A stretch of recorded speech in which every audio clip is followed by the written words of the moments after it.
আচ্ছা, আপনি একটু অমানুষ টাইপের এবং আপনার একদমই কমন সেন্স নাই, তাই না? আশ্চর্য! আপনি কেমনে জানলেন? না, আপনি দেখি প্রতি বছরই 31st নাইটে আতশবাজি ফাটান।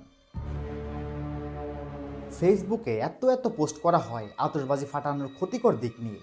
কত পশু পাখি মারা যায়, কত বৃদ্ধ এবং শিশুদের কষ্ট হয় এই বিকট শব্দে। সবই তো জানেন, তারপরও কেন কিছু হইলেই খুশিতে আপনাদের আতশবাজি ফাটানো লাগে? ভাই, আতশবাজি কিন্তু সারা বছরই ফাটানো হয়, তখন কি কোনো সমস্যা হয় না? সব সমস্যা কি শুধু 31st নাইটে? হ্যাঁ, সারা বছরই ফোটানো হয়, তবে সেটা ভিন্ন ভিন্ন জায়গায়, যার ফলে পশু পাখিরা অন্য কোথাও আশ্রয় নিতে পারে। কিন্তু 31st নাইটে একসাথে প্রায় সকল এলাকায় আতশবাজি ফোটানো হয়।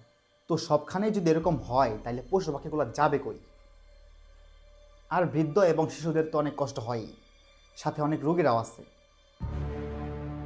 এইভাবে সতর্ক করার পরও যদি দেখি আপনারা আতশবাজি ফাটাইতেছেন, তাইলে আমরা ধরে নিব যে আপনাদের মতো আপনাদের বাবা মারও মনুষ্যত্ব নাই, তারাও অমানুষ।